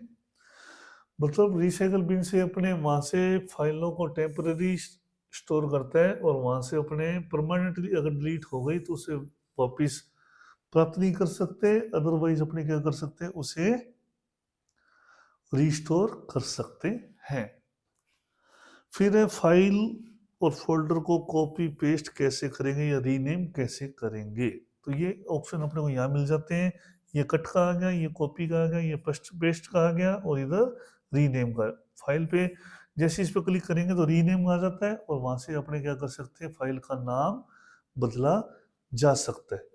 ये प्रोसेस अपने फाइल पे राइट क्लिक करके भी कर सकते हैं और इधर मेन्यू बार जो ऑप्शंस बार है वहां से भी अपने इसको यूज में ले सकते हैं और शॉर्ट की भी यूज कर सकते हैं कीबोर्ड से। वो अपनी अपनी जैसे जैसे कंप्यूटर अपने चलाते हैं वैसे जैसे अपनी स्पीड बनती है और उसके अकॉर्डिंग अपने उसको रास्ते पे चले जाते हैं, क्योंकि इस रास्ते अनेक है कंप्यूटर में चलाना करने के, लेकिन कौन सा रास्ता अपने को अच्छा लगेगा, कौन सा के लिए अपने यूज टू होते हैं, वो अपनी अपनी एक तरह से कह सकते हैं, अपनी समझ कह सकते हैं। तो यहाँ से अपने फाइलों को कट कॉपी पेस्ट और रीनेम वगैरह सारा आसानी से किया जा सकता है। फिर आएगा अपना फाइलों को हाइड करना और उसे छुपाना या उसे दोबारा देखना। तो विंडोज में जो फाइलें हैं उन फोल्डरों को छुपाया भी जा सकता है और उसके लिए अपने क्या कर सकते हैं, उसे दोबारा भी ले सकते हैं या फाइलों को ऐसी फाइलें जिनको अपने यूज में नहीं लेनी है तो उसे हाइड करके भी रख सकते हैं। उसके क्या स्टेप रहेंगे, उसके लिए अपने क्या रहता है, फाइल पे अपने को पहले उस फाइल तक जाना पड़ता है जहां तक अपनी फाइल पड़ी है। एक तरह से मतलब फाइल किस लोकेशन पर है वहां पर जाना पड़ेगा और उसके बाद अपने को क्या करना पड़ेगा, राइट क्लिक करके मतलब फाइल जैसे ये ढूंढ ली अपन ने, फाइल पे क्या करना है, राइट क्लिक करना है और राइट क्लिक करके क्या करना है अपने को, यहाँ पे हिडन का ऑप्शन आता है उस पर क्लिक करके अपने को क्या करना पड़ेगा, ओके करना पड़ेगा। लेकिन राइट क्लिक करके अपने को पहले क्या करना है, प्रॉपर्टीज ऑप्शन में जाना पड़ेगा। राइट क्लिक के बाद प्रॉपर्टीज, प्रॉपर्टीज के अंदर ये ऑप्शन राइट क्लिक कर देंगे और ओके कर देंगे, ओके करके अप्लाई कर देंगे तो वो फाइल क्या हो जाएगी, हिडन हो जाएगी। वो चीज़ अपने यहाँ पे लिखी भी है, जैसे सिंग सेटिंग बदल के सीपीयू फाइलों को दिखाने के निर्देश दे सकते हैं और वो छुपाने के लिए अपने क्या करेंगे, राइट क्लिक और राइट क्लिक प्रॉपर्टीज, प्रॉपर्टीज के अंदर हाइड का ऑप्शन को चालू या बंद करके अपने क्या कर सकते हैं, फाइलों को हाइड या अनहाइड किया जा सकता है। और अनहाइड के लिए अपने को क्या करना पड़ेगा, जो अभी एक्सप्लोर व्यू था, एक्सप्लोर व्यू के अंदर अपने शो के अंदर ये अपने व्यू के अंदर शो के अंदर अपने क्या मिल जाएंगे, लास्ट ऑप्शन है हिडन आइटम्स। तो हिडन आइटम जो छुपी हुई फाइलें हैं उनको देखने के लिए ये काम में आता है। और फाइल पे वही राइट क्लिक करके अपने ये ऑन ऑफ जो बताया अभी मैंने हाइड ऑप्शन, उसके द्वारा अपने द्वारा प्रॉपरली विजिबल कर सकते हैं। फिर है नेक्स्ट बिंदु, इसके अंदर आ जाता है अपना पासवर्ड के साथ फाइलों को लॉक करना। जैसे अपने मोबाइल के अंदर फाइलें कई जने लॉक करके रखते हैं, तो वैसे कंप्यूटर के अंदर भी लॉक की जा सकती हैं। तो उसके लिए अपने क्या है, कंप्यूटर के अंदर अपने को फाइलों को क्या करना पड़ेगा, अलग अलग तरीके से कर सकते हैं। ऐप के थ्रू हो जाता है और अंदर सिस्टम टूल भी रहते हैं जिससे अपने क्या कर सकते हैं, लॉक किया जा सकता है। विंडो 11 में जो है किसी फाइल या फोल्डर लॉक करने के लिए आपको क्या करना पड़ेगा, एप्लीकेशन की रिक्वायरमेंट रहती है। जैसे मोबाइल में अपने अलग से एप्लीकेशन डालते हैं लॉक करने की, आपको बात अलग है, कुछ मोबाइलों में ऑटोमेटिक अब देने लग गए फीचर्स, लेकिन अपने विंडो 11 में अलग से अपने को एक एप्लीकेशन चाहिए जिसके थ्रू अपने फाइल या फोल्डर को लॉक किया जा सकता है। और फोल्डर लॉक करने के लिए एक बढ़िया सुरक्षा ऐप है जो कि फाइलों और फोल्डरों को क्या ड्राइव पासवर्ड से सुरक्षित किया जा सके, ताकि अपनी गैर मौजूदगी में अपने फाइलों को कोई ओपन ना कर सके, शेयर ना कर सके या उन्हें देखने के साथ साथ प्रिंट या डिलीट कुछ भी ना कर सके।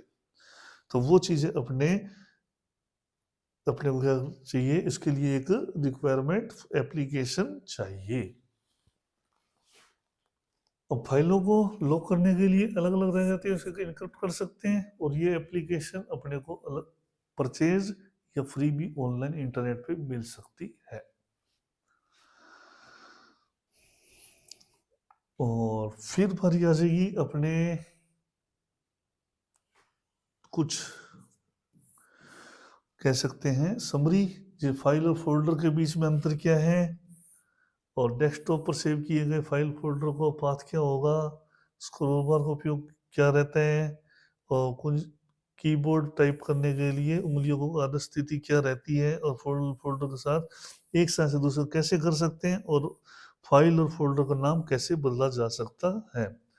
फाइलें जो अपने वर्ड में कुछ तैयार कर रहे हैं, लेटर लिख रहे हैं, उसको सेव कर रहे हैं, तो वो एक तरह से क्या होगी, फाइल, या कोई गाने हो गए, या अपनी फोटोज होगी, सिंगल सिंगल जो है वो अपनी फाइलें होगी, और वो एक फोल्डर जो अपने क्रिएट करते हैं, उनको अंदर अपने क्या करते हैं, अलग अलग फाइलों को कुछ इमेजेस होगी तो वो क्या होगी, फाइलें, और वो फोल्डर के अंदर रह जाती है। एक फोल्डर क्या है, कंटेनर की तरह वर्कआउट करता है, और डेस्कटॉप पर सेव किए गए फाइल फोल्डर का पाथ क्या रहता है, वो सी ड्राइव के अंदर अपने यूजर डेस्कटॉप का एक पाथ बन जाता है, जो कि डेस्कटॉप पे अपना पाथ शो रहेगा।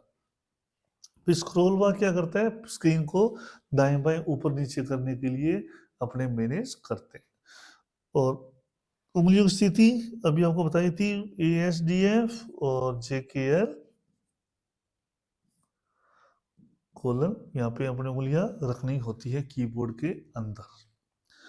फिर फाइल फोल्डर को एक स्थान से कॉपी कैसे कर सकते हैं, तो अपने वही एक्सप्लोरर व्यू में आप ऊपर जो मेन्यू बार था वहां से भी आप कॉपी पेस्ट कर सकते हो, राइट क्लिक करके भी कॉपी पेस्ट किया जा सकता है। और फाइल का फोल्डर का नाम बदलने के लिए इसका भी वही, जहाँ पे कॉपी पेस्ट था उसके जस्ट पास में ही अपने क्या रह जाता है, रीनेम का भी ऑप्शन रह जाता है, या कीबोर्ड से शॉर्ट की F2 भी दबाई जा सकती है।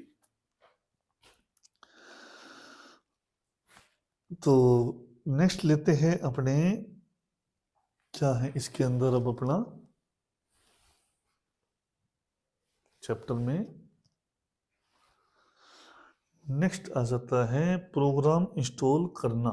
अब प्रोग्राम कंप्यूटर में कैसे इंस्टॉल कर सकते हैं, भाई कंप्यूटर अपना ऑपरेटिंग सिस्टम समझ आ गया, भाई अपने चल ठीक है, इंस्टॉल विंडो 10 है, विंडो XP है, विंडो 7 है, विंडो 8 है, विंडो 8.1 है, और इसके बेसिक फंक्शन भी समझे।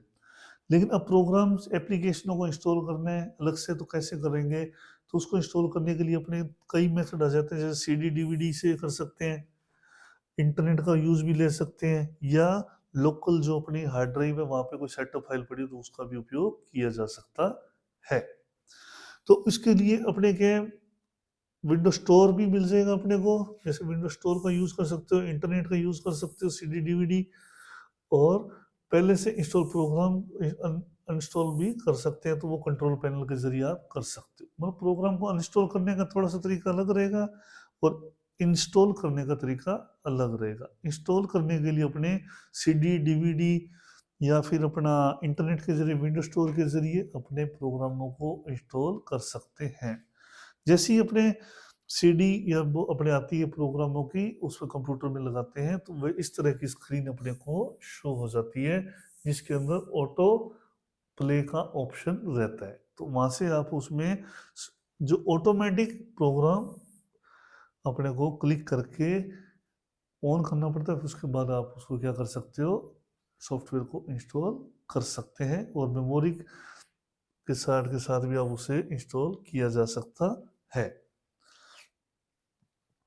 अब इसके अंदर क्या रह जाता है, इसके अंदर कंप्यूटर डिस्क, अभी में क्या स्टेप बताए गए हैं, जैसे कंप्यूटर में डिस्क में डालें, और फिर अपनी स्क्रीन पर दिए गए निर्देशों का पालन करें, मतलब एडमिशन पासवर्ड पुष्टि को देते हैं तो वो भी कर सकते हो, और पासवर्ड भी टाइप करना पड़ता है कई बार, कई कंप्यूटर में है, अगर पासवर्ड सेटअप है तो। और इंस्टॉलेशन विजार्ड खोल के इनमें से अपने क्या करना है, ऑटो प्ले डायलॉग्स प्रकट होता है, और विजार्ड के चलाने से सुन सकते हैं। मतलब प्रोग्राम को इंस्टॉल करने के लिए उसमें क्या है, अपने को पाथ भी सेट करना पड़ता है, और साथ के साथ अपने प्रोग्राम को कैसे इंस्टॉल करते हैं उसमें अपन देखते हैं। पहले इंस्टॉल करने के लिए पहले आपको CD लगानी पड़ेगी, और CD लगा के आपको क्या है, प्रोग्राम को डबल क्लिक करिए, या ऑटो प्ले के जरिए अपने को क्या है, रन करना पड़ता है, जिसके ऊपर नाम आ जाता है install.exe या setup.exe फाइलें रहती हैं, उसको रन करना पड़ता है, जिससे अपने कंप्यूटर की पाथ सेट करके अपने फाइलों को सीडी के अंदर जो भी प्रोग्राम है उसे अपने क्या कर सकते हैं, इंस्टॉल कर सकते हैं। और इंटरनेट से इंस्टॉल करने के लिए अपने रिलेटेड जो भी वेबसाइट है ऑथेंटिक, वहाँ से आप अपने ब्राउज़र के प्रोग्राम लिंक्स के द्वारा अपन डाउनलोड कर सकते हैं और उसके बाद उसे इंस्टॉल कर सकते हैं। लेकिन उससे पहले हमने क्या कर लेना चाहिए, स्कैन कर लेना चाहिए। कई बार इंटरनेट से डाउनलोड करते हैं ऐसी साइटों से, तो उसमें वायरस आने के थोड़ी अपने को डाउट रहते हैं, या अपने को संक्रमित फाइलें इन प्रोग्राम डाउनलोड हो सकते हैं। फिर नेक्स्ट है इसकी जो स्क्रीन है वो है अपने प्रोग्राम को इंस्टॉल करने के लिए वही रन करेंगे, और रन करने के बाद अपने को क्या है, इस तरह की स्क्रीनें अपने को मिल जाती है। और प्रोग्राम को डाउनलोड करने के लिए विंडो स्टोर भी हो सकता है, और इंस्टॉलेशन की प्रोसेस के अंदर अपने क्या है, कार्यक्रम को इंस्टॉल करने के लिए, प्रोग्राम को इंस्टॉल करने के लिए ओपन या रन पे क्लिक करना पड़ता है, और उसके बाद अपने ये स्टेप फॉलो करने पड़ते हैं। जैसे ही रन करेंगे तो उसको नेक्स्ट है, फिर ओके है, लैंग्वेज अभी एट प्रेजेंट जो है विंडो मीडिया प्लेयर का जो है इसमें बताया गया है अपनी बुक में। बाकी प्रोग्राम कोई भी इंस्टॉल करें लगभग सेम रहते हैं। फिर उस पर रन करेंगे, रन करने के बाद नेक्स्ट, फिर ओके, ये इसके स्टेप रहेंगे। थोड़ा सा फास्ट लेना पड़ेगा जिससे स्क्रीन ने काफ़ी, क्योंकि इसमें इमेजेस हैं तो इसको थोड़ा सा बार बार चेंज ही करना पड़ेगा इसके लिए। और जैसे ही नेक्स्ट करेंगे तो नेक्स्ट करने के बाद फिर उसके बाद क्या आ जाएगा, फिर से इंस्टॉल का ऑप्शन आ जाएगा। यहाँ पे पाथ आप सेट कर सकते हो, और पाथ बदल भी सकते हैं या ब्राउज के ऑप्शन से, और उसके बाद में प्रोसेस करके क्या आ जाएगा, फिनिश का ऑप्शन आ जाता है। और प्रोग्राम को डिलीट करने के लिए, तो प्रोग्राम को डिलीट करना है तो आपको क्या करना पड़ता है, स्टार्ट मेनू में, और स्टार्ट मेनू के अंदर सेटिंग के अंदर अपने को क्या करना पड़ता है, बाई लेफ्ट साइड में जो अपने को नेविगेशन स्क्रीन आती है उसमें से अपने को इंस्टॉल की गई सभी फाइलों में से जिस फाइल को हटाना है वहाँ उस फाइल को अपने सिलेक्ट करना पड़ेगा राइट क्लिक में, और वहाँ से आप क्या कर सकते हो, वहाँ से अपडेट भी कर सकते हैं और रिमूव भी कर सकते हैं, मतलब अनइंस्टॉल भी कर सकते हैं। उसका जो स्टेप है वो थोड़ा सा ऐसा रहेगा, लगभग इस तरह से। सेटिंग में जाएंगे और सेटिंग में जाने के बाद अपना क्या आ जाएगा, इस तरह का ऐप्स के अंदर ये अपने को सारी ऐप्स की लिस्ट मिल जाती है। और जैसे जिस ऐप को हटाना है उस पर क्लिक करेंगे और यहाँ से अपने अपडेट या अनइंस्टॉल का ऑप्शन मिल जाता है, और उसके अंदर अपने क्या कर सकते हैं, फाइलों को हटाया जा सकता है। फिर आ जाएंगे अपने क्वेश्चंस जो कि अपने आपको कर लेने हैं, और कोई भी डाउट हो तो दोबारा फिर जरूर पूछें। धन्यवाद, थैंक यू।